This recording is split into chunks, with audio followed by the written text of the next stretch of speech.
So again, I just want to start with a brief background. Most people know who we are. I just wanted to give the context that, you know, most people are coming here for the study group. They have the education, but we have some guests here, right?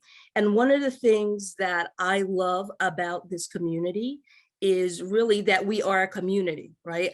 Maybe because of my HR background and being people oriented, I know, that phrase, it's if you want to go, it's a Kenyan proverb. If you want to go fast, you go alone, but if you want to go far, you go with others.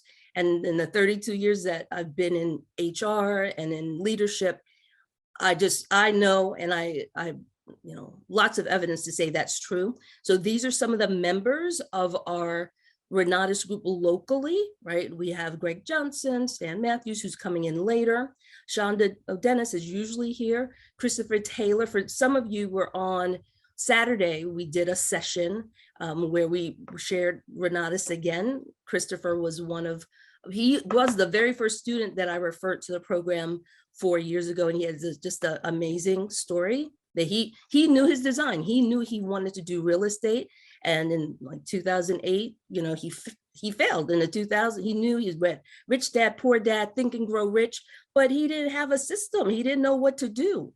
Fast forward the end of 2017, when I met him, I was mentoring his sister on the HR side.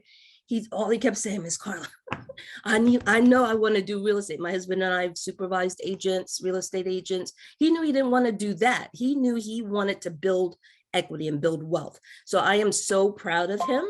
And he shared his story on Saturday.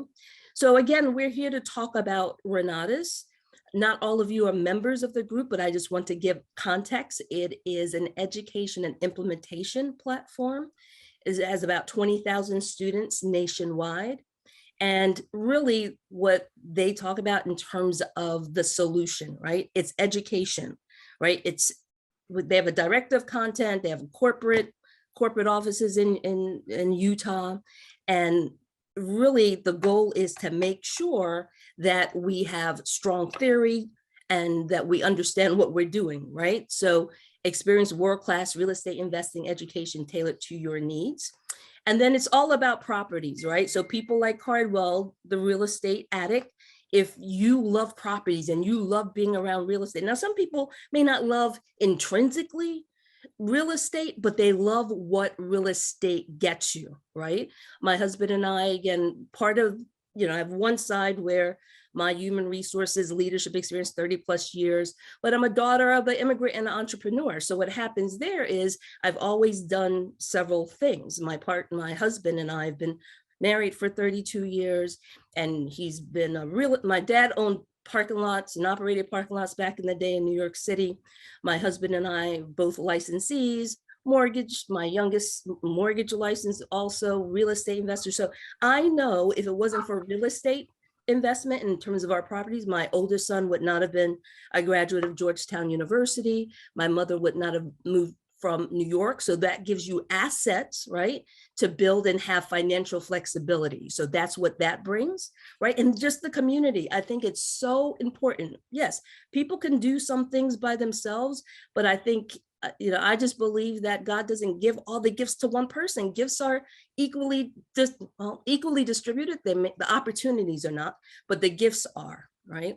So again, I always have a disclosure. That's part of my training. That's part of my compliance, is that, and that's what Renatus asked us to do, because a lot of people think, oh, Carla, if I get this education, I'm going to just be magic presto, that real estate investor. No, it really takes some unlearning of bad habits. It takes gaining good habits. It takes resilience. It takes some failure, right? And getting back up again, and resilience. So again, we always disclose that this is not a guarantee. There's some results that may be not typical. So I want you to really understand that, right? And part of the training, and any of the students here, is we build our kitchen cabinet, as we're told, right? We have people that are licensees. We have a CPA in Robert Barnet. We have Greg Johnson as an attorney, but you have to identify who you need and really seek wise counsel, so to speak, right? Now I have a few licenses. I'm not acting in that capacity. That's why we give education, so people can learn, and then we equip you to be that investor and that business owner.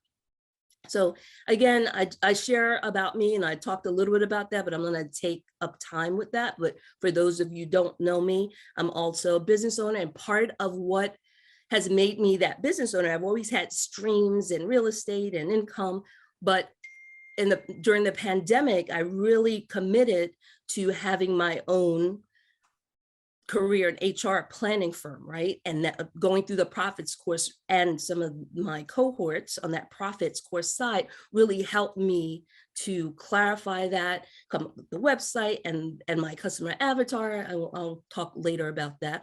But I'm born and raised in New York. I told you my partner, in terms of my husband, in terms of real estate, that's amount, I'm an HR person, so I love just community. That's what it means to me, right? My husband and my two sons in the upper left-hand corner. I have the Costa Rican flag because my mother is from Costa Rica. I grew up, like I said, in New York. So diversity, and my grandfather's from Jamaica.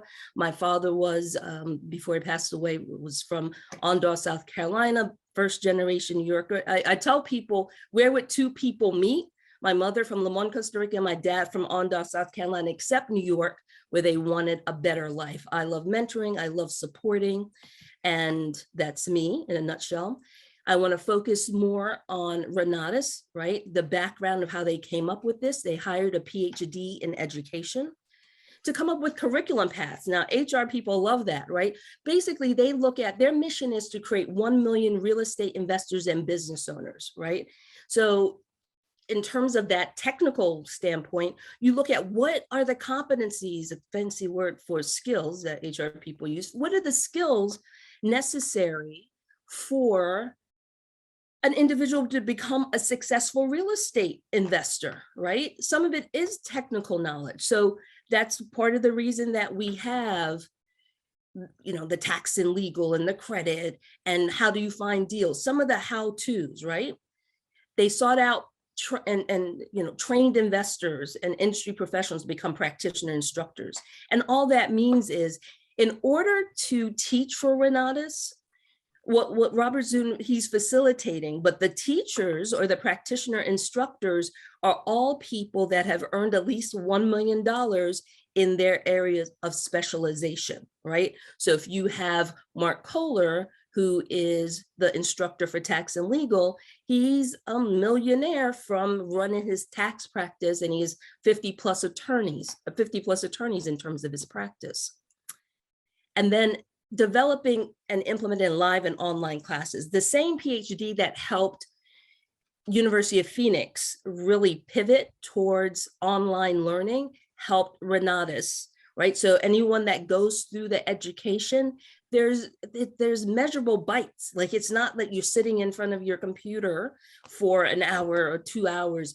There's the app. A lot of the education I watch via my phone, right? So they try to make it easy and usable for people that are old school. They like workbooks. There's workbooks that align with the videos that you're seeing. There's MP3 players, because there's general contractors, there's people out in the field, there's people that are busy where you could just, get it in. One of my accountability partners, she's a military wife with 2 young children.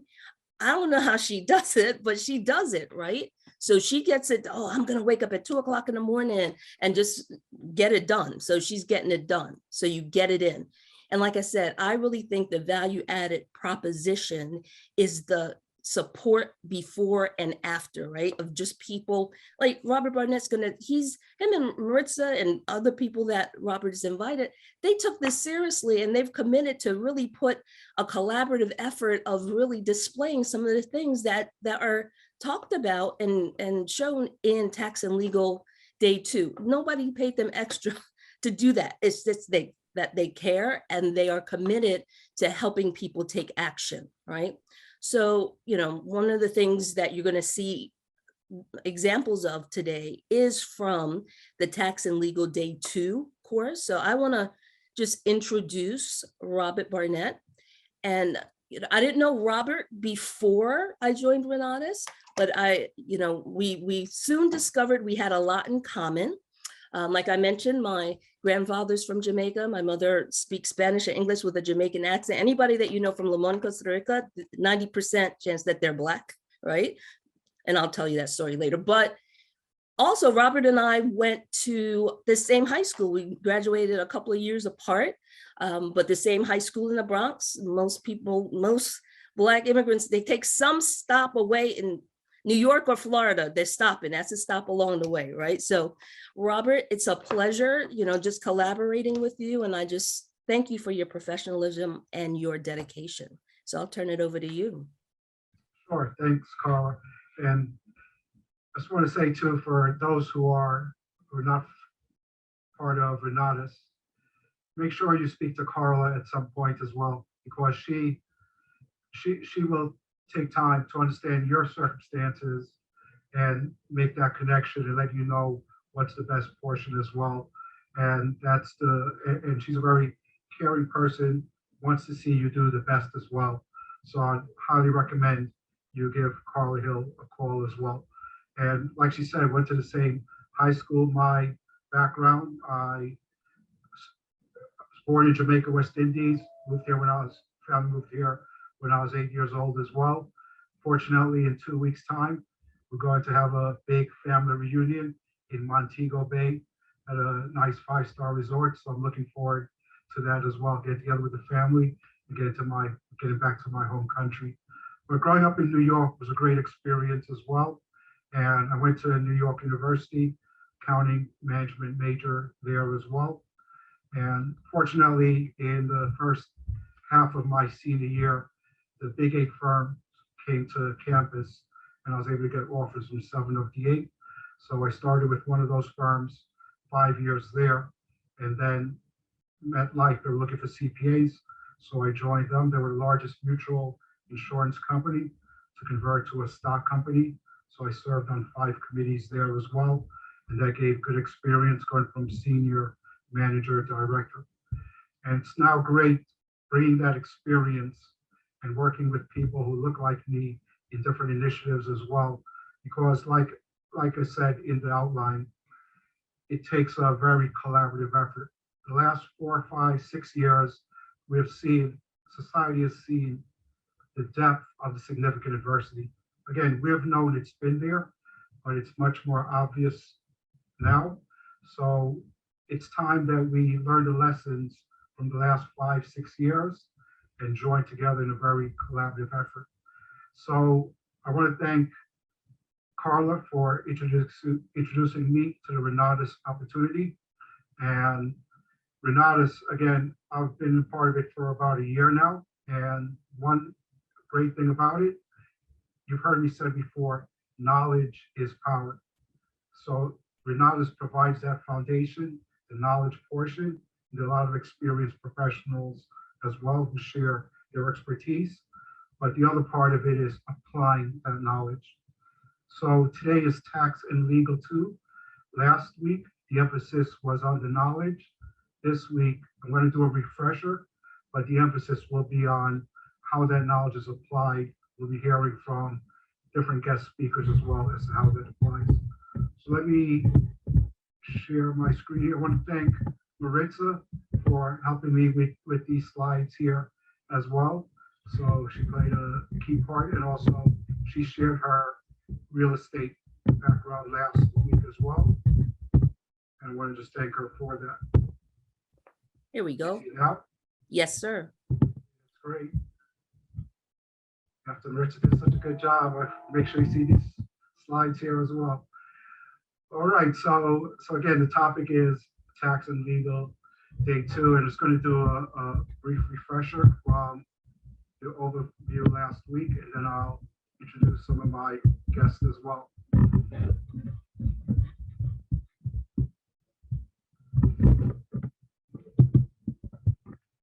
So Renatus, one thing they emphasize is to lay that foundation, emphasis on real estate, but it's a lot broader than real estate. So if you're looking to get into real estate, you want to ensure at some point you have an adequate level of assets and the capability to do what you need in real estate. Fortunately, there are different other opportunities in which you don't need 100% to down pay. So that's one of the great things about real estate as well. But one of the foundational principles is to look to get out of debt, right? And you also want to distinguish between good debt versus bad debt. And they also go through the snowball effect as well. So we covered that a little more in depth last week, but it's important that we understand the foundational principles, and Renatus provides that forum as well. The other thing, as a business owner, you want to, again, establish a strong foundation as well. So you want to, when you're starting up your business, again, you're going to incur certain costs before you collect any revenue, okay? And that's defined as startup costs. It's important to track these, and the IRS allows you to deduct $5,000 each year. So if your startup cost is $60,000, you can only deduct the first $5,000, then you have to amortize the remainder over a certain period of time on the lifetime of the business. So you do get to write it off, but not all at once. So it's important you keep track of that. The other very important point, which is going to be a key point today, is you want to create a board of advisors. Carla mentioned that African proverb as well. And in this society, you definitely don't want to go at it alone. Again, not only are there regular obstacles, but they're also intentional as well, systemic as well. So we want to be aware of that and have a board of advisors that could show you different perspectives and so forth. Some of that will be illustrated today as well. You want to also come up with a plan and follow through on that plan. That also will be mentioned today.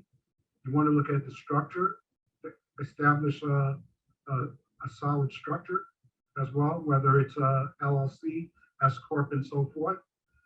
We covered that last week.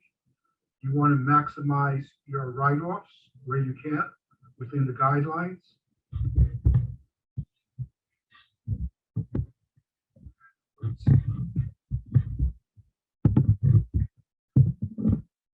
You want to make sure you have good bookkeeping practices as well. We cover that. And very important is stay on top of your taxes. Because again, the IRS, they were dormant somewhat during COVID. They were told to be not aggressive, and now they're going to make up for it. So we want to be sure that we, again, take the proper precautions as well.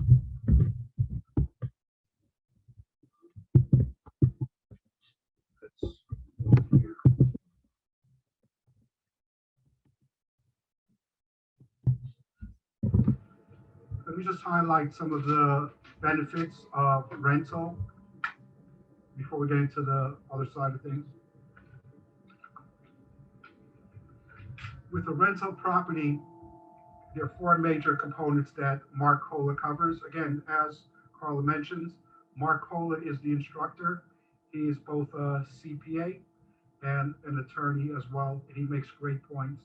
So for those who are not part of Renatus, again, you'll just get an overview here, but Mark really goes in depth in each of these areas as well and provides great examples. One of the big benefits of real estate is the appreciation.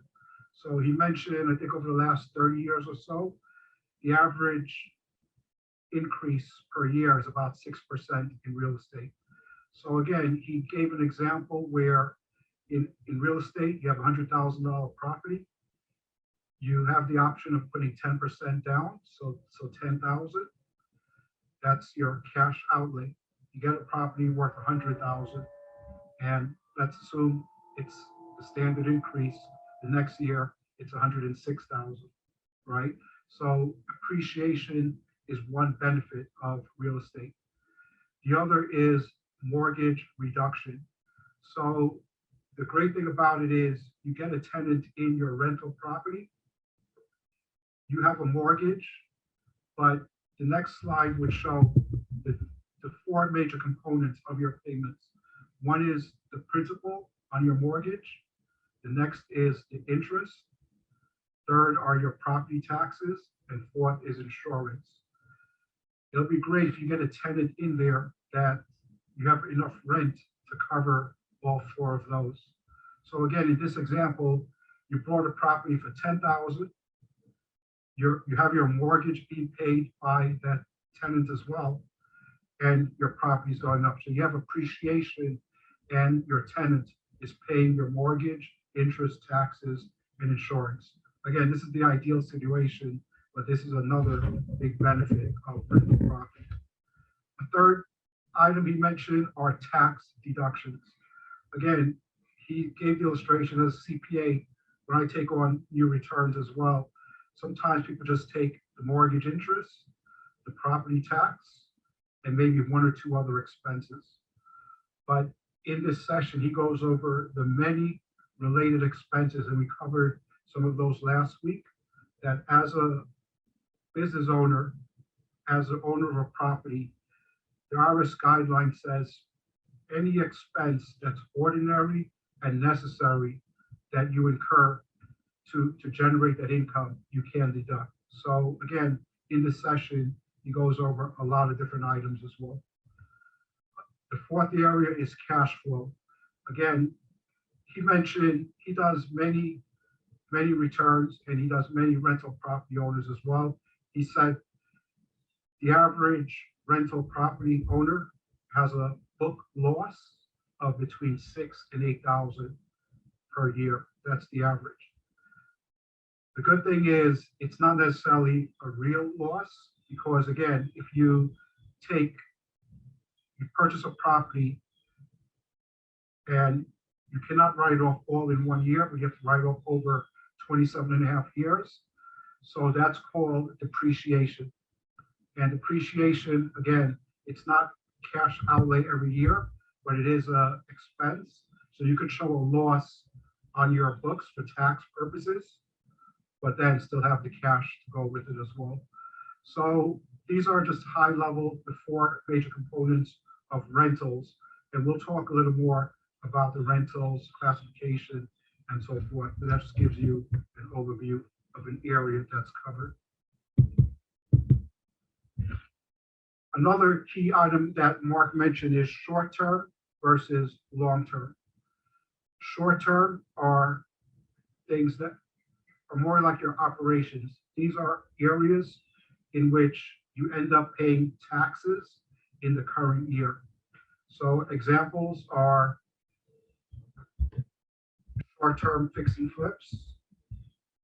If you're in the real estate field, you're a real estate broker, you get commissions. You get your regular W-2, sale of products, and so forth. So those are operational type events.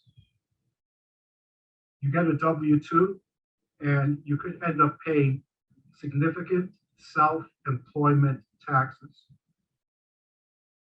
If you're an employee, your employer pays 7.5% of your Social Security, Medicare, and you pay 7.5%. When you're self-employed, you pay the entire portion. So the operational side, again, one keyword for Mark emphasizes is FICA, right? And how do you minimize that? So he goes into corporate structure, and that's where, again, you may start off as a single member LLC, but at some point you want to consider converting to an S corp. And in the S corp structure, you have flexibility, and that's where you can help to minimize your self-employment tax as well. That's a session onto itself, but that's why, again, you want to consult with a CPA like myself, who can look at your circumstance and assess the appropriate levels as well. So that's the operational side.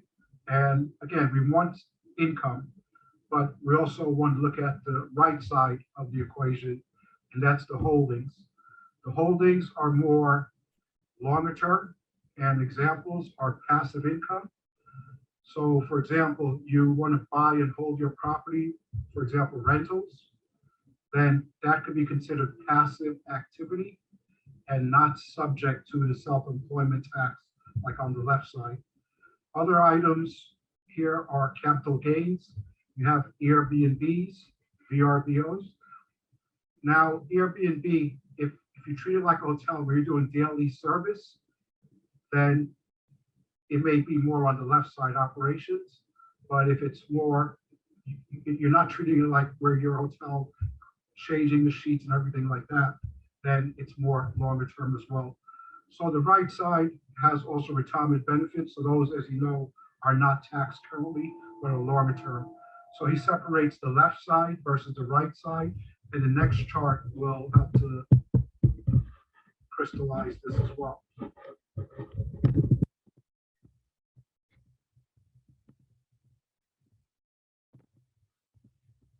Okay, so one of the big things he uses is what's called the trifecta.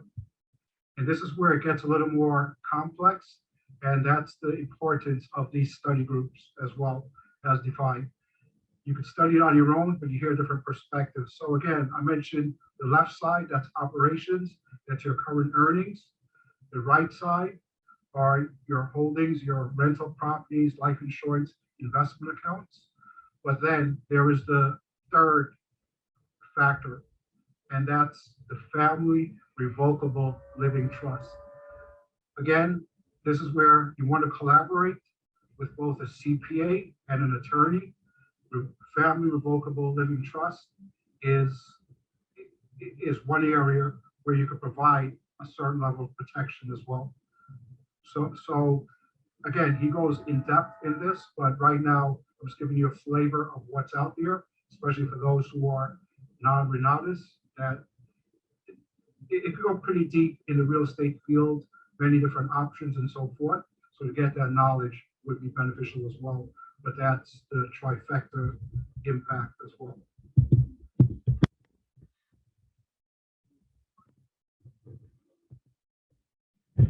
Another area that's covered high level were the big seven. Big seven relates to, these are deductions that you could take. Okay, so we mentioned operational expenses. You have your rental employees, administrative supplies, tools. Those are just your general operating expenses. If you take somebody out to eat and so forth, the IRS allows you to deduct those costs as well. Just want to keep track of it. We're in a very technological environment, so you may incur some high expenses in the electronic field, but you want to make sure you capture it and deduct it appropriately as well. Travel, one area that he mentioned people don't normally take. If you're traveling to your rental properties to oversee it, to manage it, you want to make sure you capture those as well. You're working out of your home office to administer items.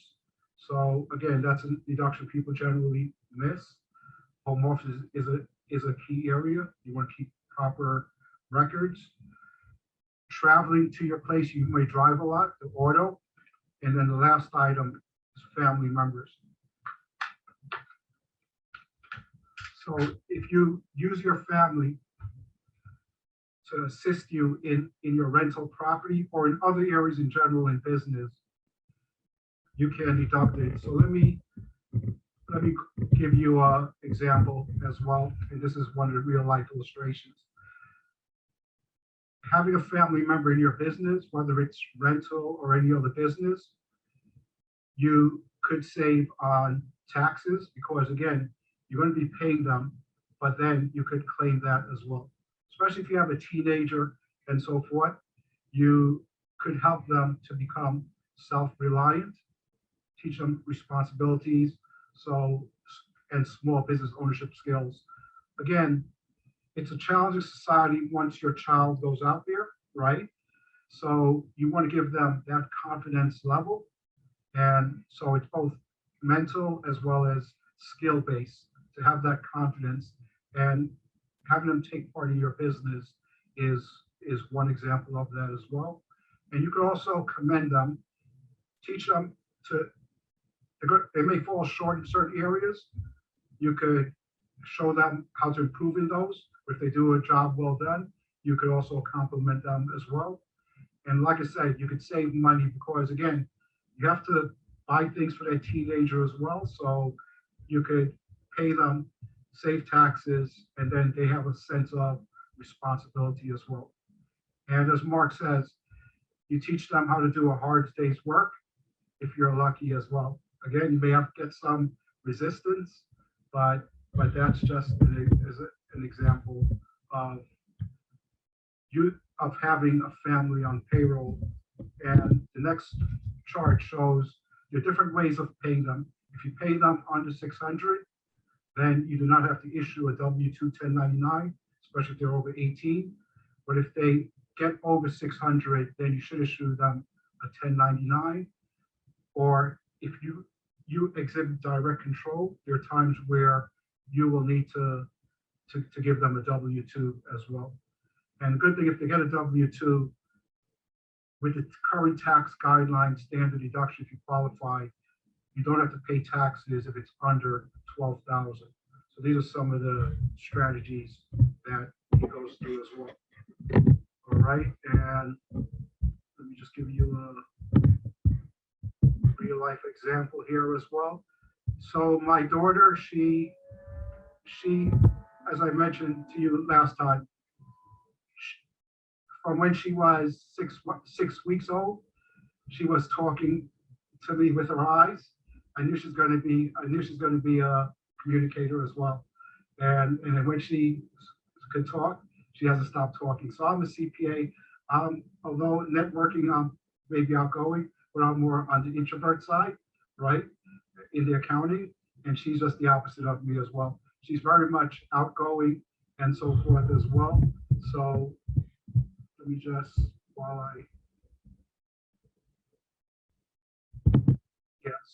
so here she is as well, and her name is Joy.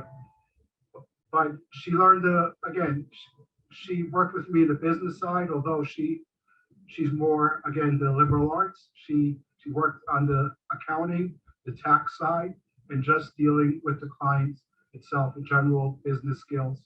And she's traveling to Los Angeles tomorrow. Again, it's her friend's birthday.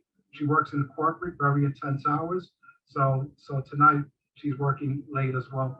But she does acknowledge, and in interviews, when she's interviewing for the job as well, you can see she had a much broader horizon.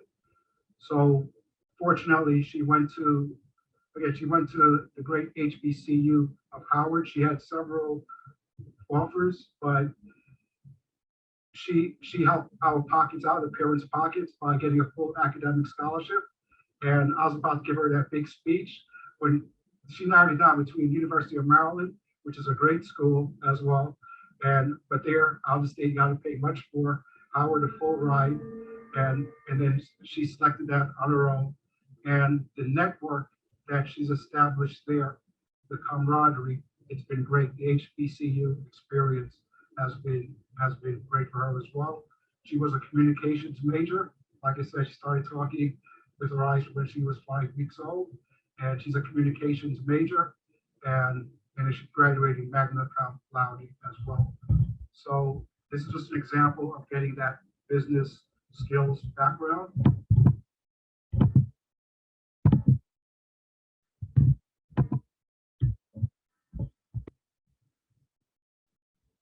Now, this is, so she works in a again, strategic communications firm.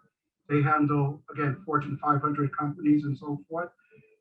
The good thing about it is the first, our part of graduation was the first year. This firm, they want to diversify, so they came to Howard University to recruit. And there was an intern there already. She went and she was hired.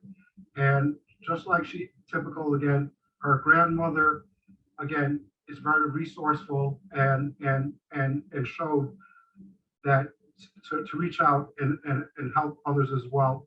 And that was instilled to her children, me being one of them. So she told her friend about it, and her close friend came on board as well.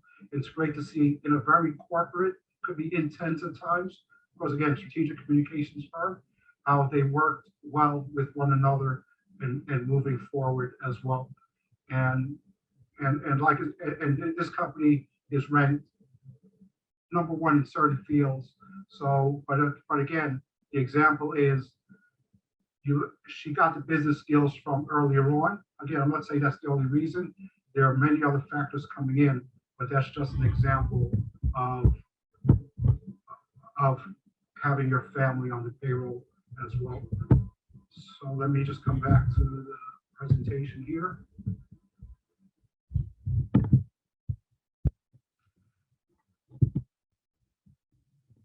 Now, another area are the classifications. So you could be passive, as a passive investor, passive rental property owner. You could be active. Active is when, let's say, you make decisions, manage. Or the third classification is real estate professional. The difference between the three, if you're considered passive, then you could deduct only a certain amount. So if you make under 125,000, then you could deduct the 25,000 losses. If you make over 150,000, then you cannot deduct your losses.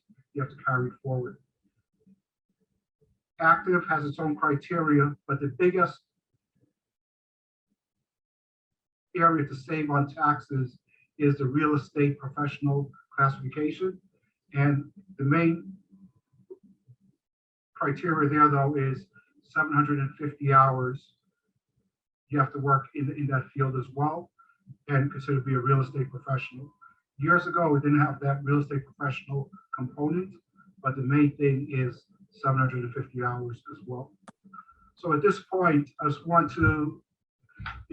gave you an overview, and I'd like to bring in, again, one of my guests who, again, I've known for several years, and I just wanted to talk about the real estate professional component. I am her CPA, and she was able to meet that classification. So I'll just have her speak briefly about that. So I'm going to introduce Melinda Reagan, and she'll talk about that part of things. Melinda? Yes. Good evening. Good evening, everyone. Can everyone hear me? Yes, we can. Okay. So I thank you, Robert, for this introduction, and I thank you for collaborating with me. And through my real estate journey, I am a real estate professional. And the main thing is when I heard 750 hours, I had to break that down and say, well, how many hours is that a week? And that's about 15 or more hours, which is doable considering, for the number of properties that I had. And I had, I didn't have a lot, but I had between 5 and 7 at different times. But just managing the tenants, the repairs, the going, getting estimates on properties, talking to the property managers. So it's easy to accommodate 15 hours or more, just by managing the properties. But so that was one thing. I wanted to say that it was tough at times because you have a lot of legal questions and accounting questions. So that's where Robert came in handy. Robert was my sounding board because a lot of things you just don't know. Like, is it a good decision to buy a property? Is it a good time? Is it not? Maybe we should wait. What are the tax benefits? So I've learned how to maximize the tax write-offs. So, and I try to, collaborate with Robert to make sure I'm maximizing all of my write-offs. So we usually meet several times a year, like every quarter or even more, to make sure that we are definitely capturing everything. And so that I'm not in December looking to get more write-offs. So that's important. And I guess some of the write-offs that he mentioned that are important is the travel to properties. You have to keep track, keep an envelope, keep track of very detailed records.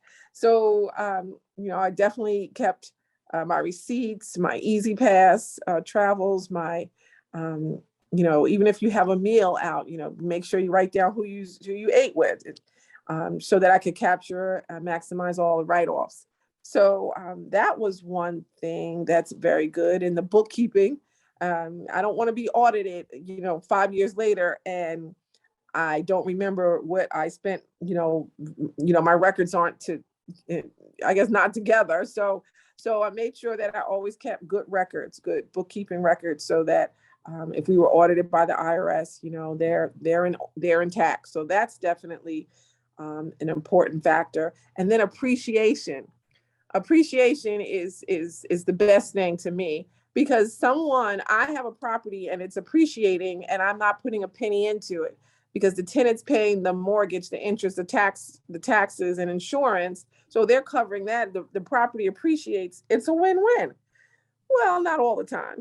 So it's some highs and lows, but in a perfect world, real estate is great. I can't say it was fabulous for me in every venture, because the one thing I've learned the hard way is that location, location, location.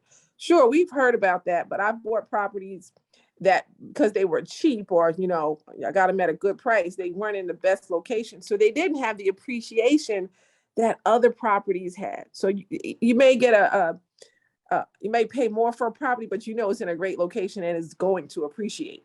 So that's one factor that I had to learn the hard way. And so it was hard to sell the property. And so now I'm in a seller financing situation, which I'm sure that's another lesson, but it's going well. I can say that it's going very well. But I didn't plan on that. I wanted to sell the property outright. But other than that, real estate has been great. I prefer long-term. I know there are individuals that prefer to flip, so buy, fix, and flip. I wanted to buy, fix, and keep long-term with tenants. Now, in today's market, I don't know. I probably would have a different business strategy, but I'll talk to Robert and we'll discuss that. So that's it. Are there any questions? Or Robert, is there anything else you want me to include? No, that's great. That's great on the real estate professional side. Before I move on to the other major area, does anybody have any questions as to what was covered so far? Okay, yeah, so the other key item as well is planning, strategizing, collaboration, and being able to pivot effectively, right? So Renatus helps to lay the foundation for that. Planning is key, right? All business owners, the last 4 or 5 years, again, we all have experience having to pivot, right? COVID-19 came. I don't think anybody anticipated that. So you're going to hear more of that in this session as well. How do you pivot? But Melinda is one of the hardest working business owners I've ever come across, who's also very effective as well. So the next part I'm going to ask her to speak on, it was, I don't remember how many years ago, I was at an African American Chamber event.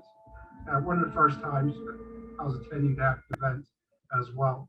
And I met Melinda at that time. She just got a great contract with a Fortune 5 company, and then she asked me to be her CPA. So I'll let her just share some aspects of that and how the planning, strategizing comes into play as well. Okay. So I'm doing real estate. I love real estate. I always say real estate is my first love. So I've been doing that in and out for about 20 years. And then I also have a business where I did staffing and project management. But I got a contract, a pretty big contract, a $3 million contract, and I didn't have my CPA in order. So I knew I needed that because I wanted to be successful. So here's where you have to collaborate. Like, I know that I had to have, the first thing the company wanted is, where's your taxes? Where's your profit and loss? Where's the balance sheet? And I was like, I'll have it for you soon, you know? So then I asked Robert to do them. He got it done. And one thing I will tell you, if you have a good CPA, you will be able to sleep at night. I've never had to worry about, oh, are my taxes done right? Oh, am I going to get audited? Oh, am I going to jail? No, because I always could pull out my taxes. I had to pull out my taxes yesterday, and it's for a loan. I want to be an 8A company, and the first thing they want to see are my 2021 taxes. So I can pull it out. You need business, you need S Corp, you need personal, boom, it's done. And I've never had a question over the last 5 years about the accuracy or anything with my taxes, where I know other business owners, they've had questions, you know, even to like who prepared your taxes and the accuracy and you know, of classifications and things like that. So I've never had to worry about that. That gives me peace of mind. And I think everyone needs that. So I always say you have to have your A team, because sometimes I've had a B team and even a C team, but you need an A team. That's your CPA, your lawyer, your mentors. So you know, that's where Robert came in and was very valuable in this contract that I got. It was with United Healthcare, and we do revenue cycle management, but I'm competing against larger firms, and they need people, they need staff, qualified individuals. So it's time is of the essence. You've got to find staff. I had staff in 3 states, California, Arizona, and Georgia, and they want people like 150 people by next week. So I'm a small business, small woman-owned business, and we're competing against major firms. So that's where Robert was very resourceful and connecting me with people and individuals that could help, like with marketing. And also, I needed a lawyer. I needed money. You can't pay people. I have to pay them on Friday. So I had to use a factoring company. So I discussed this with Robert, because that was an area I didn't know anything about, because I know I had to have payroll every week, and you know, everyone was W-2. So I had to have FICA and all the taxes taken out. But I was, you know, some factoring companies, let's say, I'll be honest, are shady. You know, you'll pay them more than you end up paying your employees are making. So I learned that I did get work with a great factoring company. I'm sure they made their money. Let's not get that twisted. They made their money, but the money was always there when I needed to do the payroll. So, you know, if you want to play, you have to pay sometimes, and that's the way it is. So it worked out well for the 3 years. And then I was able to get to a point where I could fund my own payroll. And that's the whole purpose. So that was good. Challenges were finding staff, you know, especially in different states. But, you know, we put together a team, an A team, and we got it done. So I appreciate Robert. He was always a sounding board, like I say, always could put me in touch with the right people. So we got the job done, and we did it. We were successful. So that's where we talk about collaboration, challenges, like I say, money, staffing, time. What else? I can go on, but we overcame. So the main thing is having a good team. And that's where I said Robert was great with the taxes and business decisions. So that was it. Thanks a lot, Oh, Melinda. And like I say, you're very resourceful as well. And the last example I want to use, this is now intergenerational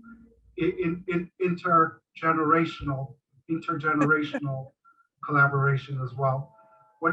So the group you see here, BET has, prior to COVID, every year BET has what's called the Experience Awards. That's held at the Staples Center used to be the Staples Center in Los Angeles as well. You have a lot of top celebrities going there each year. The group you see here are freelancers, and one said it was the best experience of her life. They were journalistic majors and so forth, and they were to use what they studied in school to go to the BET as well. And Melinda, again, was responsible for putting this group together. But I just wanted to speak briefly. okay. Okay. Hey, I don't know if you're frozen. Can you hear me? I don't I can hear you, Melinda. It looks like Robert is frozen. know.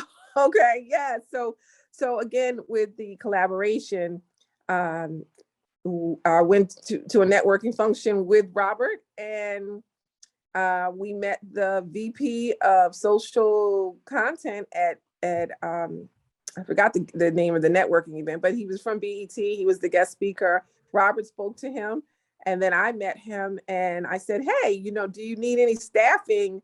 And he says, "Yeah, we have this project coming up. It's the BET Experience. It's in Los Angeles. Are you limited?" I was like, "No, I'm not. Yeah, I'm in New Jersey, but that's fine. I've done staffing." And I put a proposal in with Robert's support. And, in terms of the numbers, you have to make money. So, but it has to be fair. It has to be a win-win. And that's the whole idea of a proposal. And they accepted it. And then we won that bid. And then the challenge is getting freelancers in California. So which wasn't that easy because you have to know the culture. And anybody that knows anything about BET, you have to know the culture and you have to know the celebrities. So they said to me, we need people that would know if Rakim walked in with his wife, or Mary J. Blige walked in, like, would they know what to say to them, the questions to ask? So it just can't be anybody on Indeed, So I collaborated with Robert again and with Joy, his daughter, his beautiful daughter you saw, because she was at a HBCU, and she says, "Hey, there's a connection of HBCUs in LA." And I guess they were doing interns, and those people you see there mostly were from HBCUs, and they loved to take a few days off to work on this project. They got to meet a lot of celebrities. They were all freelancers, and we pulled it off. So kudos to Joy, kudos to Robert, and kudos to the team. It was a success. And we would have done it last year, but it was COVID, so it wasn't live. But they did ask us to come back. So just ideas, just ways that we had to pivot, the challenges, and then the collaboration. So thank you. If anyone has any questions, I'll turn it back over to you, Carla or Joy. Yeah, could you hear me? Oh yeah, Could you hear me no. now? Carla. Okay, Robert, I can hear you now. I'm sorry. Sure. Yes, let me just add one thing related to that as well. So Melinda, again, very busy. So she's usually not the first one to get to an event as well. But in this case, again, we got there early. I saw that he's the VP of social content of BET. So we got there early. And then at his table, we explained if that was open. It was. Melinda was getting her breakfast. I sat down one space away from him. And then I introduced myself briefly, CP and so forth, established credibility. But before Melinda sat down, I spoke very highly of her as well. So by the time she was sitting, asked if the seat is open, it was. By the time she sat next to him, a sense of credibility was established. He was the keynote speaker at that event. So right after the event, everybody came up to him. So again, it was established before the end. So that assisted her in getting the contract as well. But it's really a collaboration in being attuned to situations and working. So again, I could have just spoken about myself the whole time. It's an HR event, and I spoke about Melinda. The other part is with my daughter. Again, I reached out to her, and again, things were happening slowly. And then I reached out again to her. She has her corporate job, very busy and so forth. She says, "Oh, Dad, I'm busy and I can't even go myself, so I'm not going to help you." She just did totally the opposite. She put everything in it, and look at the results now. You have these people who are did very well in school, they're major, and able to, some of them had the best experience. So that's a collaborative issue. So again, Melinda, thanks again. And Yeah. and you're a very hard worker, but a great example of a woman minority-owned business owner as well. Maritza, you had a question? No, I was just clapping hands. Oh, okay. Okay, that's great. Anybody else before we move on? Okay, now again, the topic here, we spoke about the educational part. Now we're talking about practicality, right? We saw the last several years, the depth of the adversity. We see a great group of young people here, great experience. Now the next person I want to introduce is Stan Matthews. Stan, I also met, I think a year or two before COVID, and it was at an event in Philadelphia in which a young African American scientist, she was with one of the top scientific firms, she was launching her skincare product as well. So I was at the networking session, and that's where I met Stan, and he told me about the Matthews Broadcast Network and so forth. And it was great getting to know him. So I'd like him to come and speak about his whole initiative right now as well and how it may fit in. So Stan, are you on? Yes, I am, Robert. It's all yours. All right. So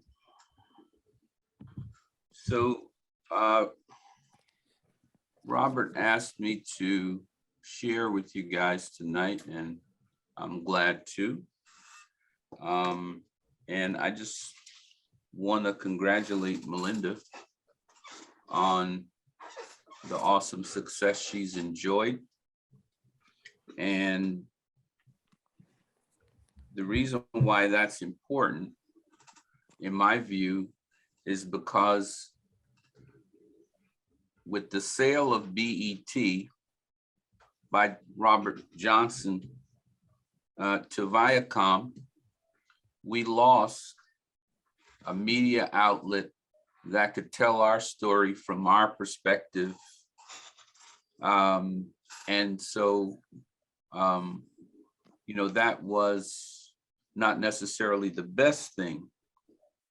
And so consequently, what happens is we don't always get good news about us, especially those of us who are succeeding at business or other walks of life that we should get. The other reason is that Black women are one of the driving forces in the US economy. Last year, in the year of COVID, Black women formed 1.4 million companies and LLCs in the country. They are a force to be reckoned with.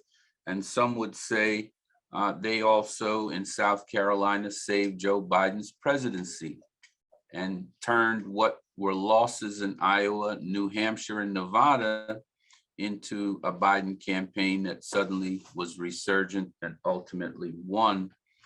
And they were so strong in their support of Biden that we ended up having the first African-American woman, an HBCU grad, as vice president. So Melinda, congratulations and heartfelt, impressive kudos on that backdrop. You got every flower in the world behind you. So, it's super cool. I love it. From what I understand, the order of the day is speaking about initiatives that could help Black businesses in their journey and connect them with Black professionals who can help them to be more efficient, more productive, and profitable at their business. Of course, Robert is one of those individuals that Melinda clearly pointed out.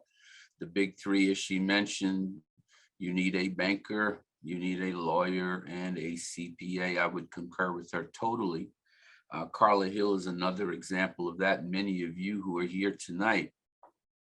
For my part, I've been self-employed for 32 years.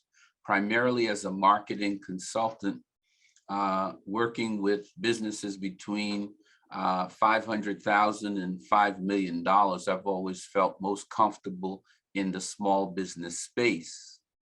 And I have seen where companies, because they had poor advice, good ideas went up in flames because they didn't have the big three and others the Bible says that there is safety in the presence of good counsel.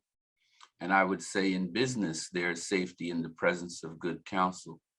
So for the last 7 years, I have focused on the opportunity that Black and brown businesses have in my own business. And Matthews Business Network is a professional network that exists in 10 regions. We are a national platform with global reach, having membership in South Asia, in Europe, and in the Caribbean, along with all of the United States in 10 regional chapters. And so the opportunity that we're pursuing is the following. Last year, in the year of COVID, the Department of Treasury, Department of Commerce, and also the University of Georgia Business School study confirms that and CNBC, I can share with you the videotape if you'd like to see Frank Holland's story.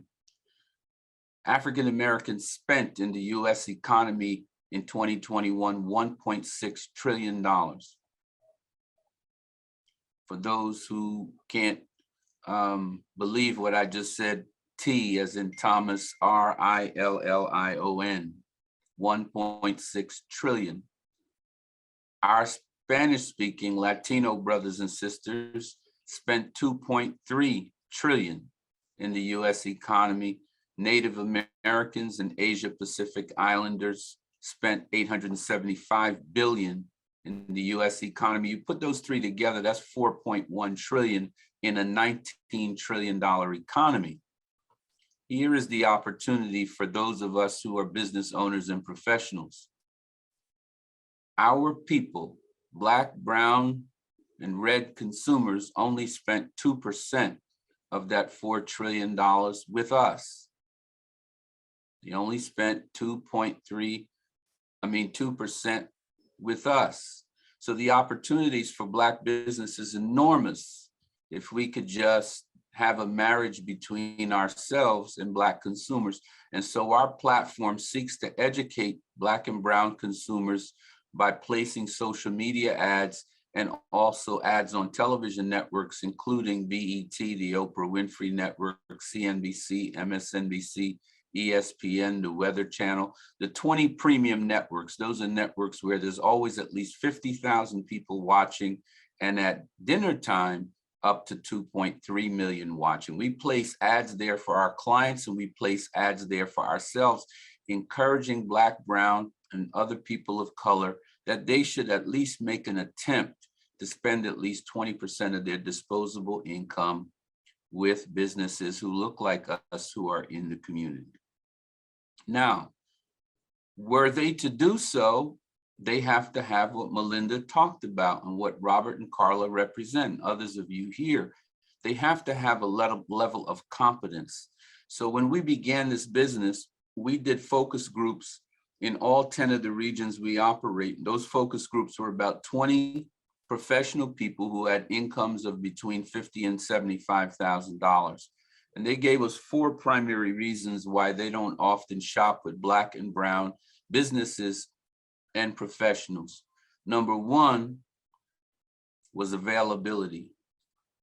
Consumers in our community expect that if you own the barbershop and you say you're going to open up at 10, you can't come strolling in at 1 o'clock with a sandwich in your hand and say, you know, I'm sorry, I don't know how long you've been waiting, but I wanted to get something to eat before I opened. You can't do that. Number 2 reason on that list was failure to communicate what the true essence of the business is. Many of us are retailers. You walk into the retail, you don't know whether we're selling socks, frying pans, candy.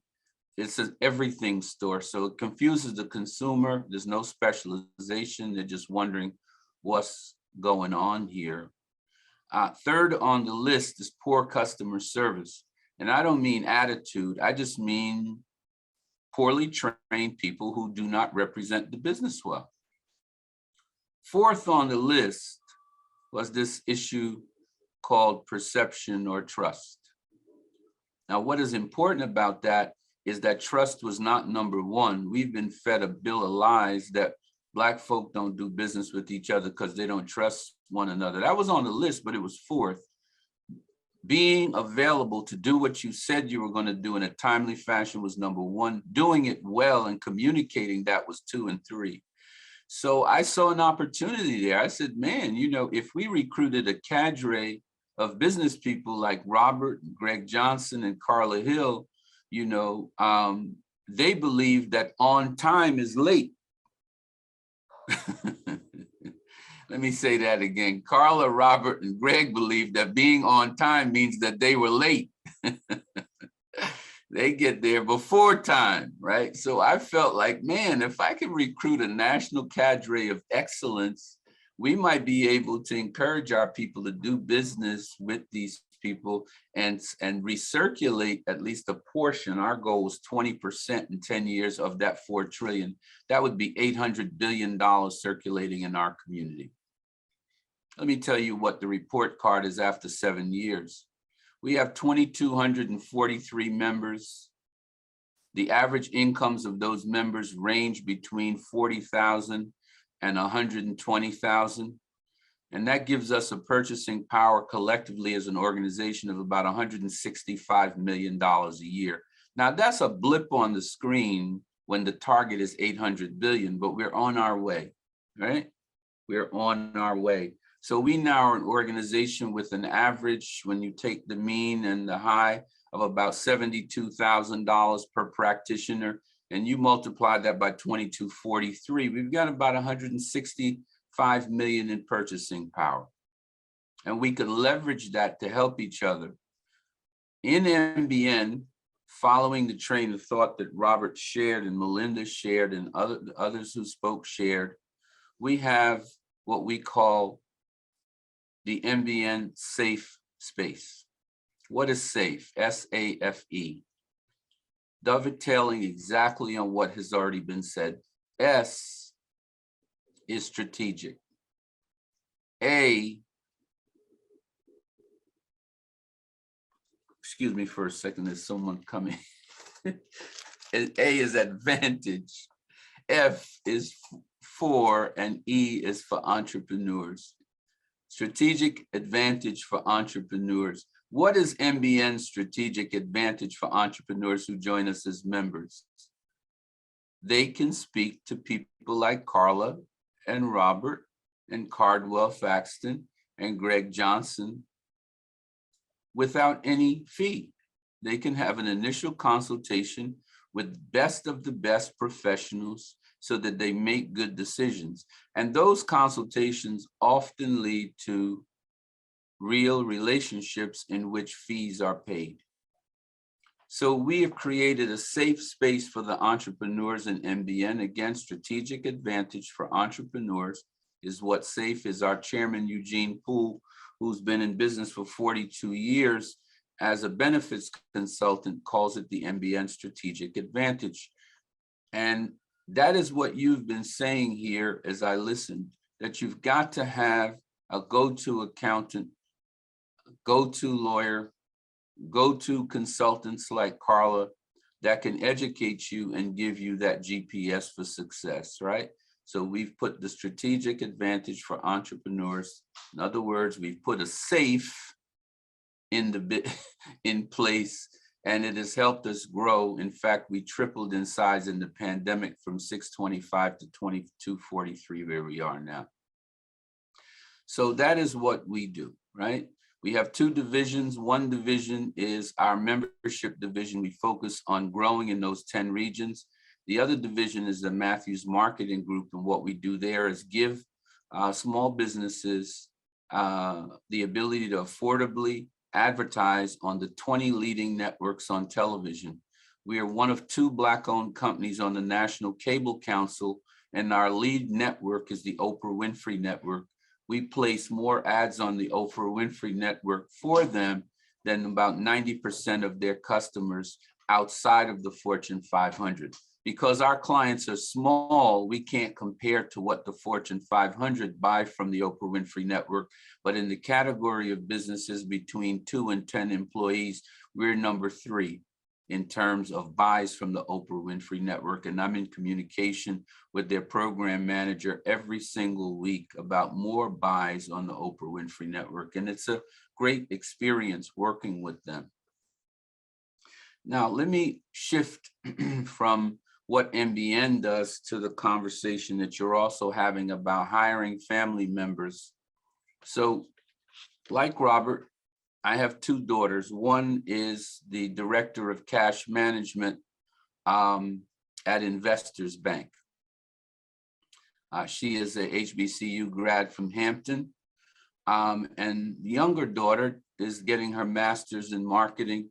She finds, I guess, something appealing about what I do. And she aspires to be a creative director for a major company. And what a creative director does is put together a talent group, including videographers, photographers, writers, script people, graphic designers, printers, and they take care of creating collateral, they take care of advertising buys, they set up strategy and campaigns, and all of that. To a certain extent, I am the creative director of the Matthews Marketing Group.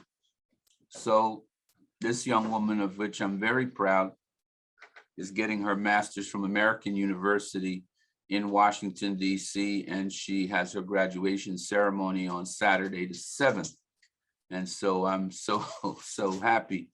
I want Robert to make sure he finds me a way to never have to invest in student loans again, because this is the fourth child.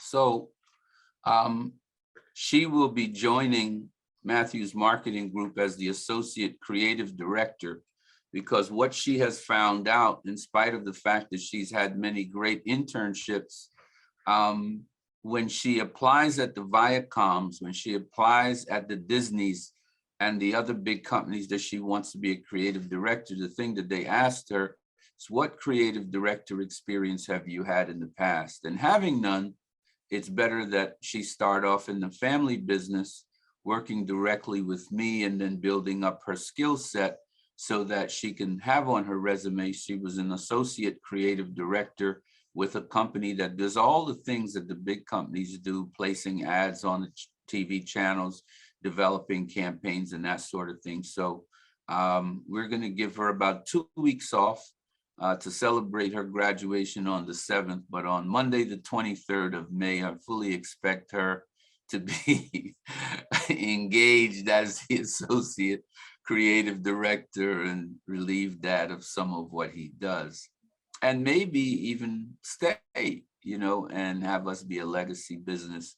I could see one of these days my daughter, who is the banker, we've talked about potentially having her succeed, in our company and become our chief financial officer as we go forward.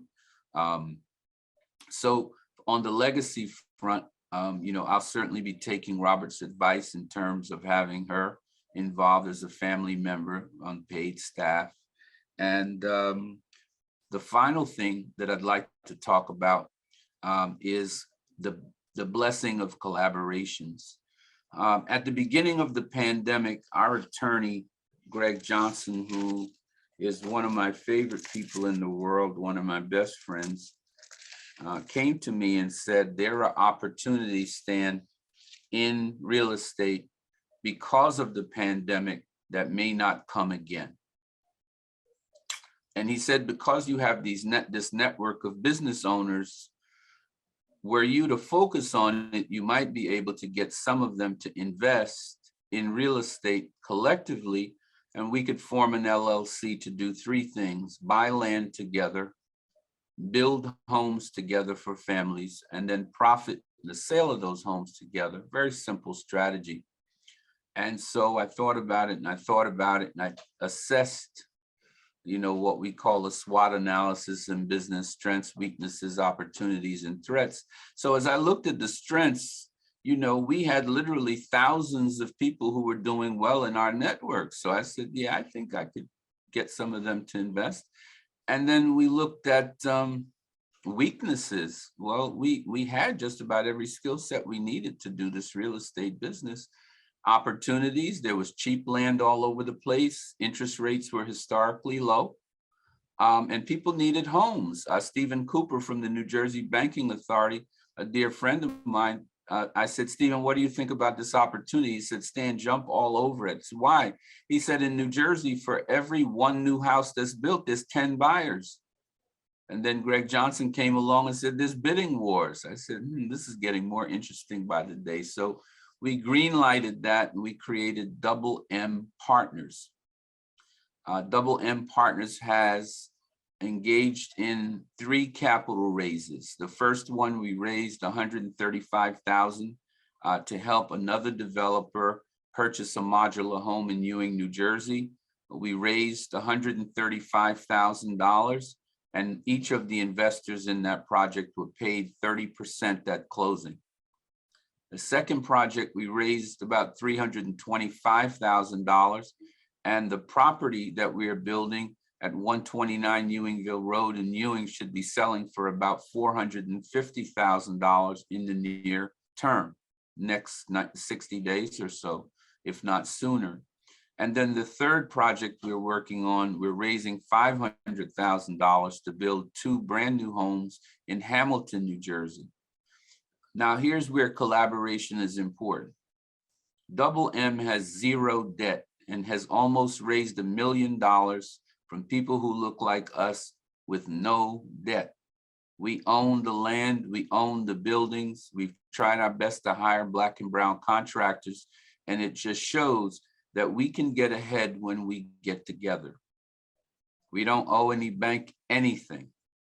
All of that have been investor owners joining with us at investment levels of between $5,000 and $50,000, and believing that we were competent enough, honest enough, and visionary enough to think about taking advantage of real estate opportunities at this time. And while it has its challenges, real estate is a different animal than marketing and networking. I think that the rewarding thing is as we've moved forward, we have been able to really see this project manifest. Robert, if you don't mind, I'd like to show the group what this almost ready home looks like right now. Do you mind? Sure, that's fine. Carla, Stan has sharing privileges, right? Yes. All right, so let us go here. This is 129 Ewingville Road. This is our presentation. And Carla, can you guys see that screen? No. Let me go here and share. Let me share my screen. And here we go. That is 129 Ewingville Road. The driveway has been done. The porch is almost ready. The garage doors in. The land has been graded. That fill is in. And we have a few things remaining. And that is what the property this new home looks like as of the 28th of April. And as I said, we owe nothing to anyone on this project. And to me, that's what collaboration can do. One of the hopes that we have is that we can do one of those every 90 days and build 4 new homes for families every quarter going forward in the future until we can do more. And I believe that, you know, your expectation and your reality live in the same mind, and whatever you believe you can achieve, so long as you make a commitment to getting it done and you operate in honesty, integrity, and excellence, and have a great team. And we definitely have a great team with Robert, Greg Johnson, Martin Davis, and our broker, Michelle Bryant. So with that said, I think, Robert, I covered what MBN is and does. The possibility of hiring a family member and the power of collaboration. So I don't know if I get a C- or a C+, but I tried real hard. You get an A+, Dan. Very, yeah, very good as well. And as a CPA, that's one of the great things. Again, I shared my experience on Wall Street and so forth to lay that foundation. But now it's great to be working with a great team of esteemed leaders like Stan Matthews, Greg Johnson, the attorney in different areas, Martin Davis, and Shelley Bright on this real estate project as well. And like I said, it takes a collaborative effort, and we need to do that now more so than ever as well. But I want everybody to stick around for the next guest as well. It's going to be quite interesting. And so let me just give a introduction. Rakaya El-Amin is the CEO of Chef El-Amin. Chef El-Amin was the first soul food restaurant in New Rochelle, New York in the 80s as well. Ruby Dee, Ozzie Davis, several other celebrities passed through those doors. After that, in the 90s, the chef did catering on his own while his daughters went off to college and so forth. And I was fortunate to be introduced by my financial advisor, Barry Queen, and that was shortly after they were one of the finalists in the HSN American Dreams Award. So before I introduce, and I also have a younger daughter as well, and I want to say that my younger daughter, Lizzie, came with me to some of the events you're going to see as well. They had a great reception at the landmark store, Whole Foods in Harlem, and it was very well received. You're going to see that videotape. But my younger daughter was able to assist there and see another very successful business owner. So I've not met such a talented young business owner like Rakai. It's been a pleasure working with her and her family. But before I introduce her, let me just show some a video as well to show what I mean.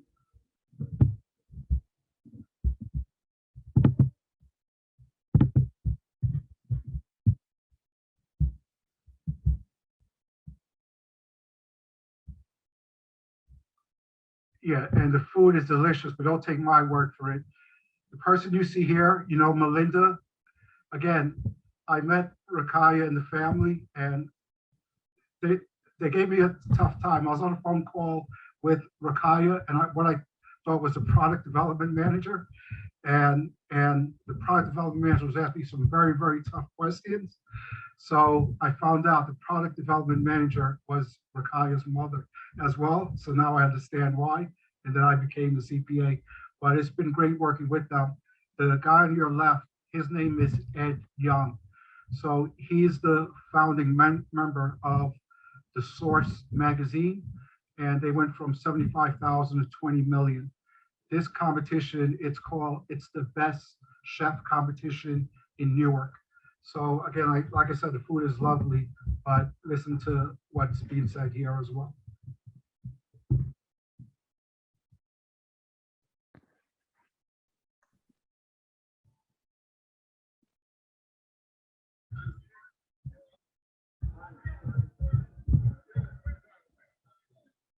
So Richard, we're gonna stop share, okay? Okay.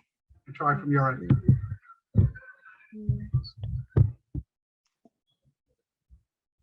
Okay, let's see. Go back to share. Let's see, hopefully it works.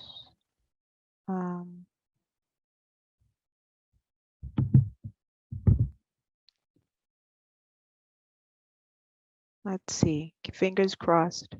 Can you see the screen, the video? Yes, we can. Okay. Yeah, I have no idea. Yeah, I can hear it.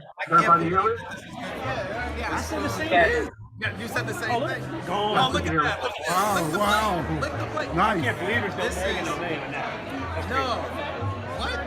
No egg, no mayo. There's Right? no what? No egg, no mayo, right? I'm sorry. This is so okay. So this is actually hypertension, diabetes friendly. Exactly. We make a concerted effort. Okay. Not for you. You seriously, you need to be a chain. This is what America needs. You need to. The American Medical Association, the American Academy of Family Physicians is looking to try and figure out how to get Americans to understand how to eat better. Well, we're going to roll out in ShopRite probably in March. New Rochelle, New York, upstate New York. If it goes well there, he's going to roll it regionally. How do you like it too? How you like Oh it? yeah, this one. Oh, look at it. It's gone. Okay, I see. Oh, Very nice. good. Nice, nice. Yeah. Where's my wife? This is stupid. This is great. Wait, is she here? Oh, she's here. Oh, this is the ginger. Oh, this is delicious. Nice, nice, nice. This in the last 2 seconds. This I wasn't is even talking to anybody. All these vegetables. Hold on, my wife is here. You want to try, sir? Okay, and while Maritza cues up the next video, it's less than 1 minute. The next one, it's Whole Foods in Harlem, right? The landmark Harlem store, 125th Street. You're going to see the marketing director of Whole Foods. So again, they just had their debut of Soul Pockets, which again, I'll leave it to Ricardo to talk about more, but this is the feedback as well. So Maritza, whenever you're ready. Okay, let's get this one.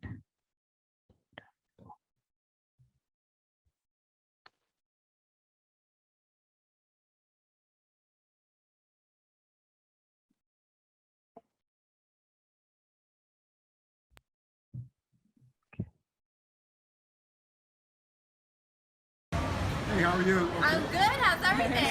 Doing pretty good. This is Lucia. That's right. Lucia from Whole Foods. That's right. I love having these two in the store today. It's amazing. Sampling all the delicious soul pockets and the potato salad. I'm loving it. We got to get it in the store. That's great. Yes, nice. And I know we're short on time, but I just want to give the final introductory video. You get to see the whole Chef Elamine family as well. So Maritza, when you get a chance to. The last one, okay. Yes. Again, it's well worth the wait. And then you definitely want to hear the CEO of Chef Elamine, Rakaya Elamine.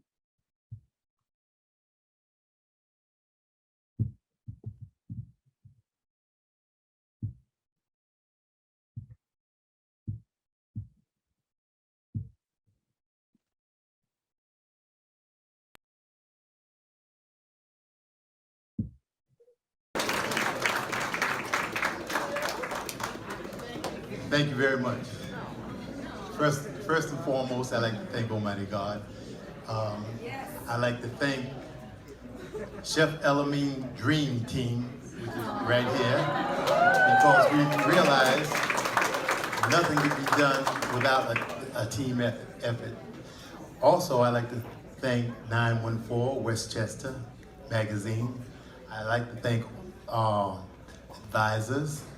I'd like to thank so many people. I don't have time to go over it. Hassan and Gail.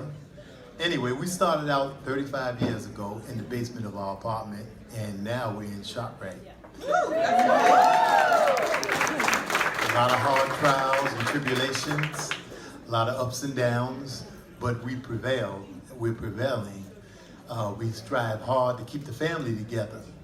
This is the family, this is my immediate family, and we have extended family, and we have friends that are part that we consider family. So we realize that family ties are very, very important, and we focus on family ties, number one. Quite naturally, we have our ups and downs like every other family, disagreements, disappointments, but we don't run whenever we have a problem. We come together and we iron out the mistake.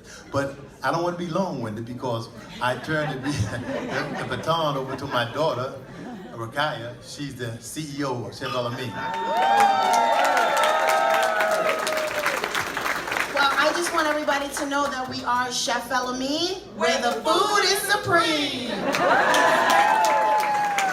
And we probably have about 30 seconds left, but this has been built for the past 30 years, and this is a legacy brand. This is a family business, as my father told you. So it is me and my sister and my cousin Ronell and my cousin Waleed taking over. We have the help of amazing advisors, Barry Queen, Robert Barnett, and Melinda Rankin. So they help us, you know, with our accounting, with our product development, and it's very important not just to have the right product, but to have the right team and the right people behind you. And timing is everything. So our time is now. We're in ShopRite. We're innovating a healthier alternative to traditional soul food without compromising taste. So watch out for us, guys. Thank you.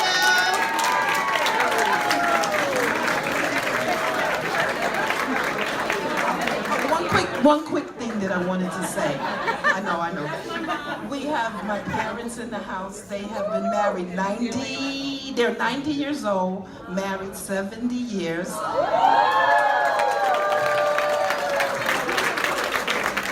And we have my aunt. And the reason why I wanted to say something is because we've also cooked in their kitchen. Burned up my mother's counter. My father said they're going to throw us out of this co-op. We logged through the back door, but as my family said, it's a family affair. And again, this wouldn't be possible without the magazine. It wouldn't be possible without Hassan Bilal.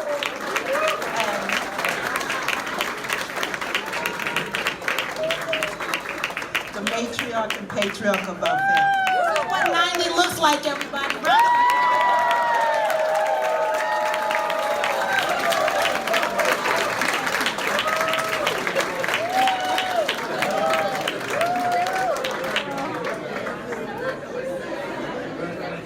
Everyone.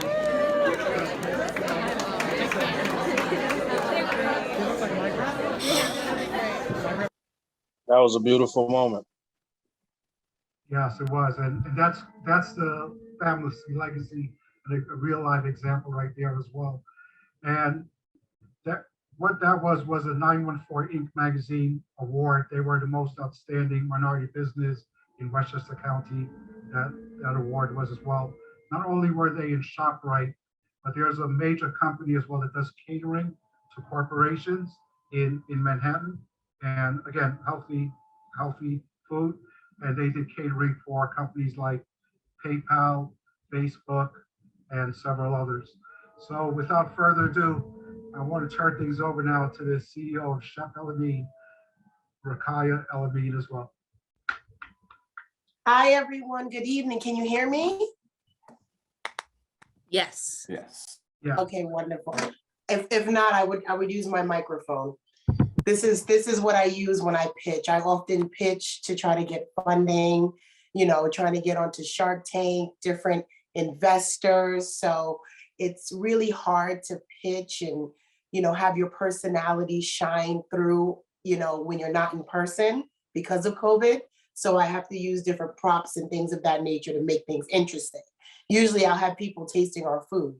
But thank you, Robert, for that introduction. If it wasn't for Robert, I don't know if our company would still be in existence because my father was operating for the first 30 years, basically not filing his taxes the right way or even filing it at all. So Robert, thank you very much for my father not essentially being in jail at this moment. He went back and maybe he's been our CPA for about 5 years. And he went back several years and reconciled and rectified every single last document, every single expense. I know Melinda was talking about going back years of expenses. My father had like a bag of receipts and had to go through all of that, you know, with the bookkeeper. And, you know, we're pretty much up to date and, you know, compliant. And I really have to thank Robert for that. So saying collaboration over competition really is what we say is an understatement. Without having a community, like they say, it takes a village, a lot of things wouldn't be possible. So, you know, we had Robert to really help push us through to the next level. Robert brought in Melinda. Melinda helped us tremendously. Something as small as even having a 800 number so you can have conference calls. So you can be professional and you're not on 3-way or 4-way or 5-way trying to conduct business meetings. And it was because of Melinda, we were able to kind of streamline the several meetings that we had through the years.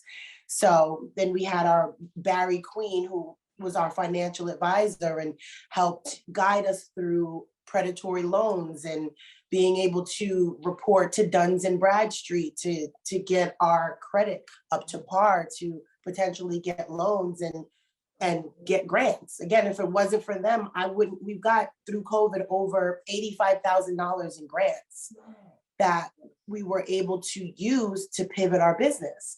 Like Robert said, we used to cater for Fortune 500 tech companies in the city, Airbnb, Facebook, PayPal. But when COVID hit, all of those operations shut down. So we went from making, having a 6-figure business to 0.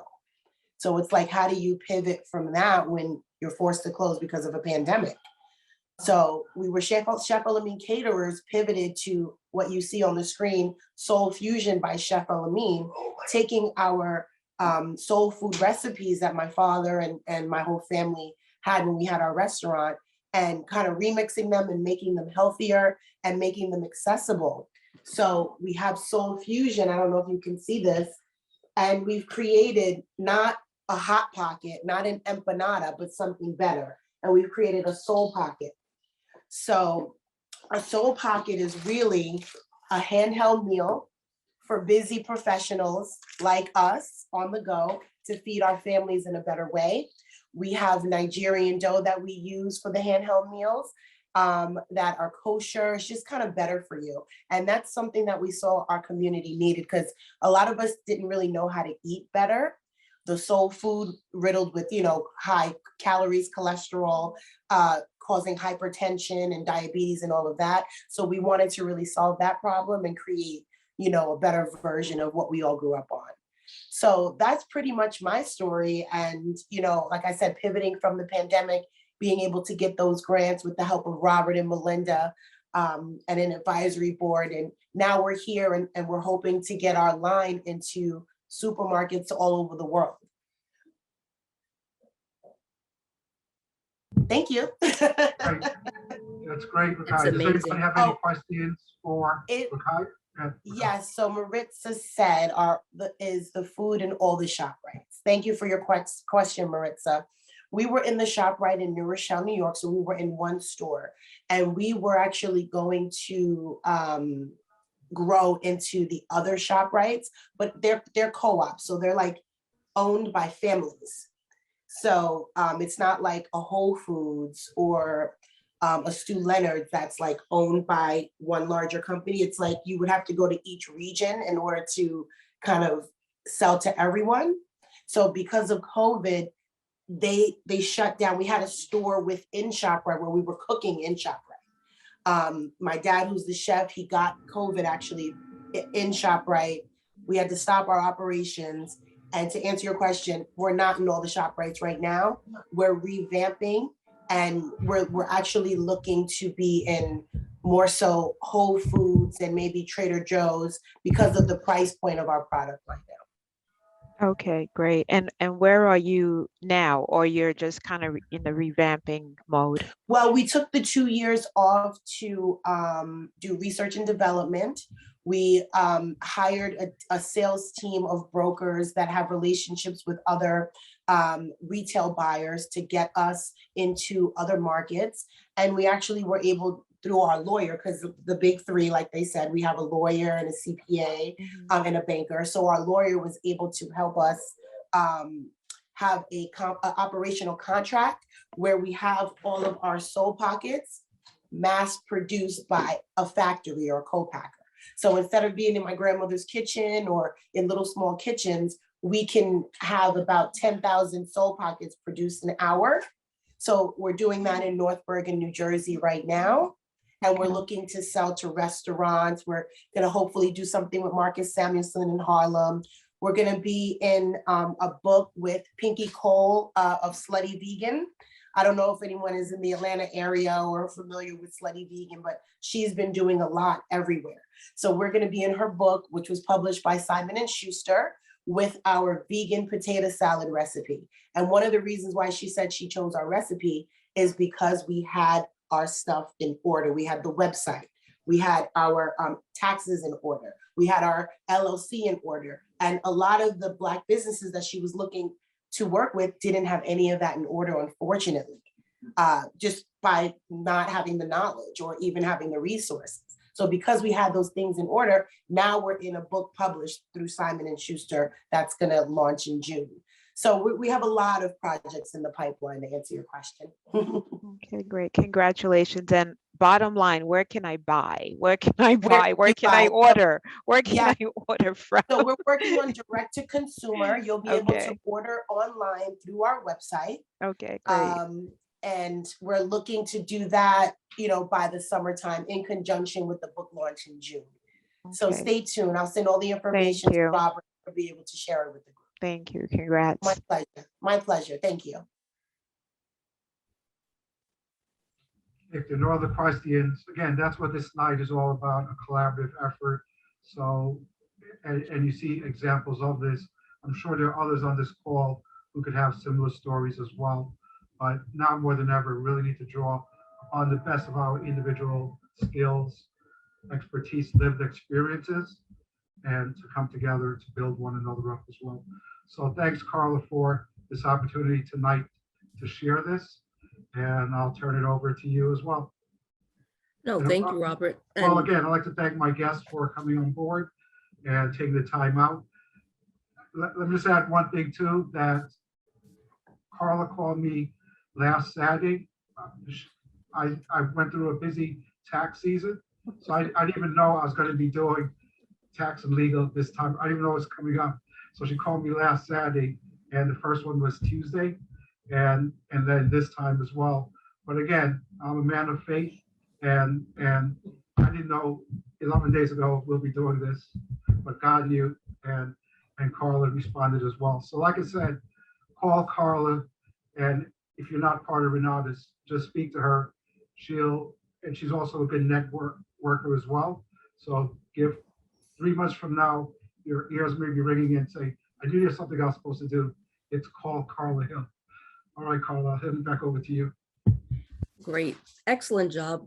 Any questions for the panel? I want to thank Rakia and Robert, Maritza, Melinda, Stan. Any questions at all?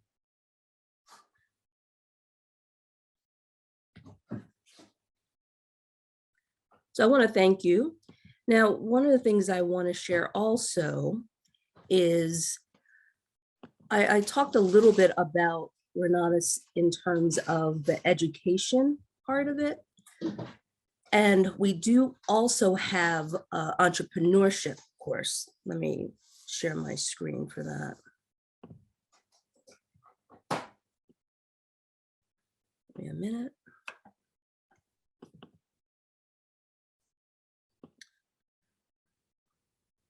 It's 11 courses that, hold on one second. There it is. So I just wanted to show you the course curriculum for the entrepreneurship. So it's really a focus, the same type of infrastructure system where you have instructors that are successful in their respective areas where they have to earn at least $1 million. Well, do you see my screen? You may not see my screen. No. Okay, hold on a minute. Oh, Maritza, did you stop sharing yours? Maritza?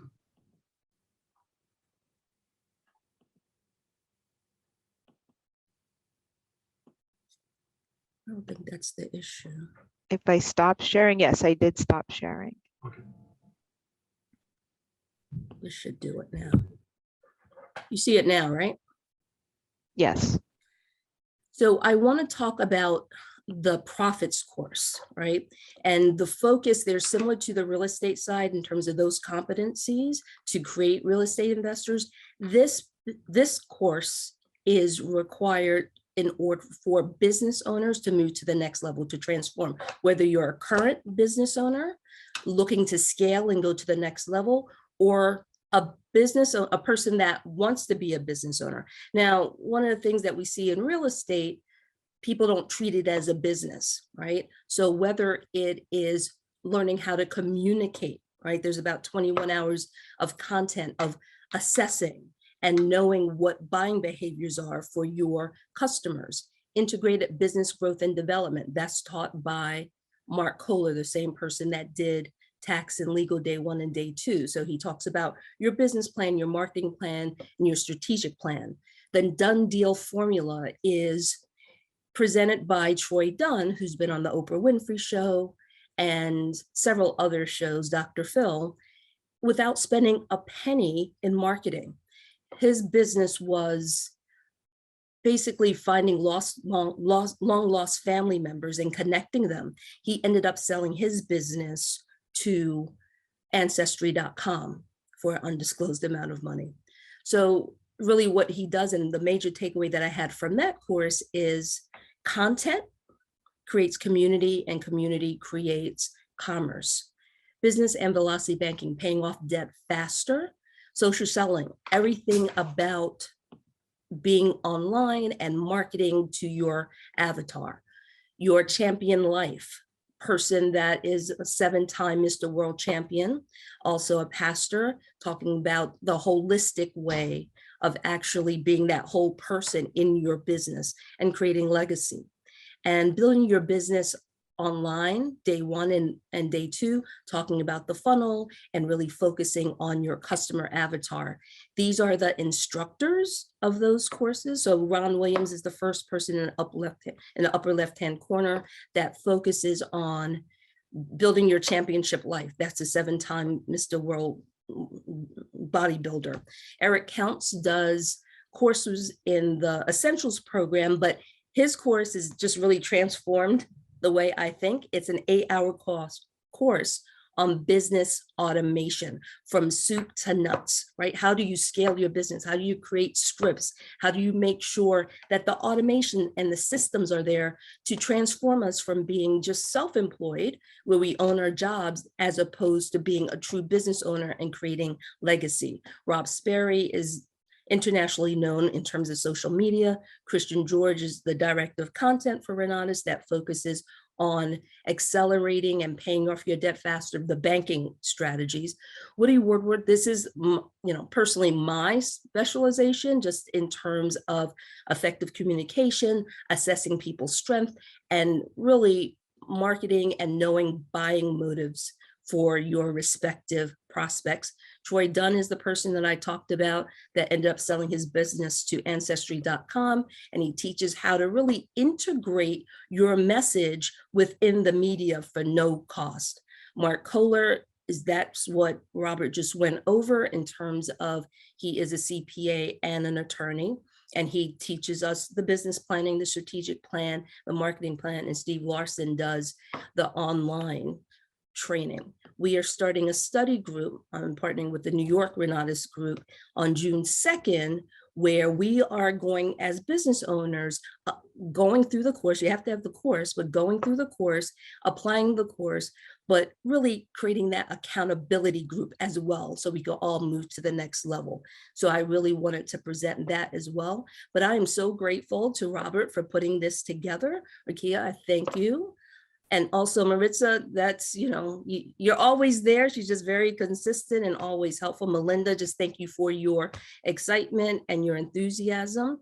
And again, one of the reasons that we create this space is for all of us to learn together, right? A rising tide lifts all boats.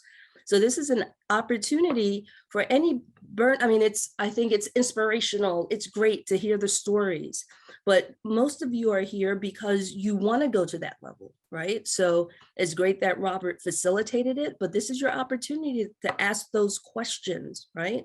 And that's what creating these spaces allow us to do. So again, I'm gonna put my number in the chat. If you want to connect with anyone here, you let me know. I can, facilitate that for you, but that's why we're here, to make sure that everyone is moving to the next level. So if there are no other questions, I will end the evening. Now, for people that are current Renatus students, you know, every Tuesday night we have Coach Gavin, where he goes over a presentation and then, you know, a specific topic in real estate, and then you get an opportunity to ask questions from there. So I will hang around for a little bit if anyone has any burning questions. But I really thank our panel members for Yeah, Carla, participating. I Yes, just want to Robert. share two photos as well, because again, it takes strategy, planning, and so forth. So this was at Chateau Melinda, and let's see, just share these two pictures here.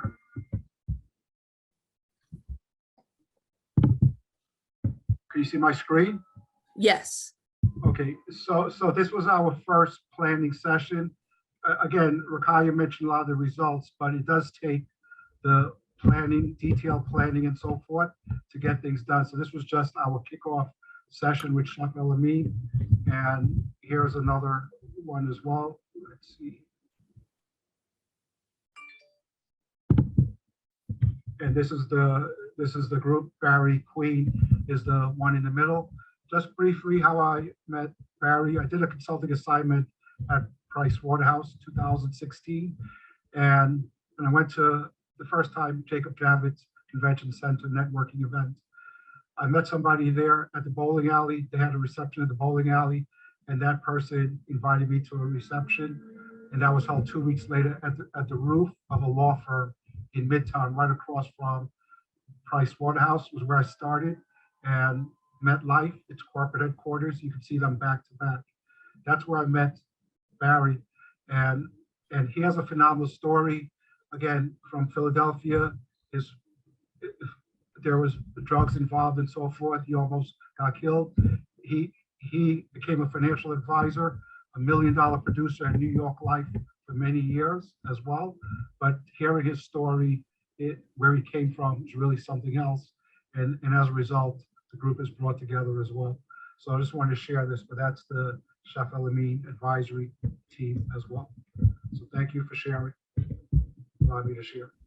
Thank you, Robert. And that's the thing. These are people that look like us, right? It starts with an idea and the principles, the strategies that Mark Kohler talked about in Tax and Legal Day 2, Robert brought them alive, right?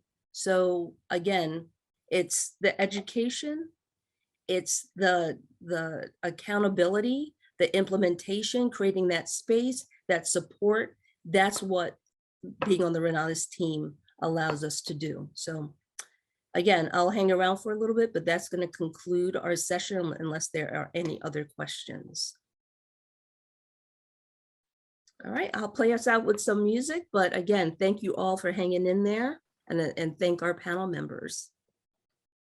Thank you. Have a good night. All right, take care. Okay, good night.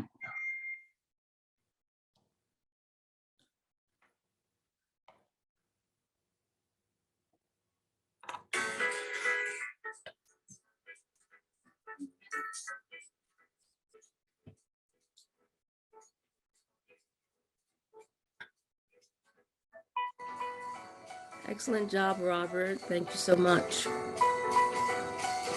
Thank you for all the coordination you done.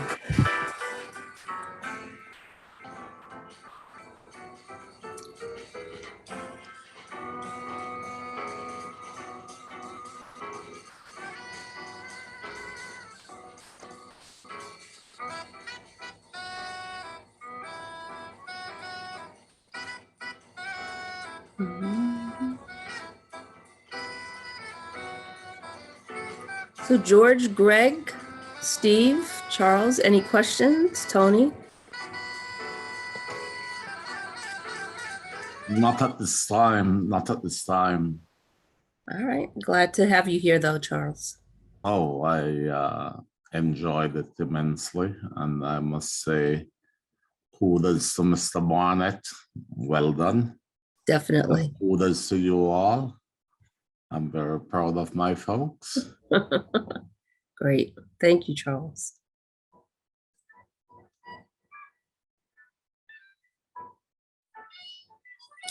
Now for the students on the line, we have next week, and I'll put that in the WhatsApp, but we are going to, I believe it's real estate foundations, so you can get a jump start on that. But even before that, there's another opportunity for tax and legal day 1 with our New York group tomorrow, but I'll put that on. But just to prep you, yes, it's real estate foundations on May 10th. So you can start watching that and applying and coming with your questions, right? And it's so much. I mean, my thing is take 1 or 2 things that you can implement, right? Whether it's documenting, identifying your advisory board, right? Making sure you have a system to collect your startup expenses that he talked about. You got to start somewhere and you got to take action.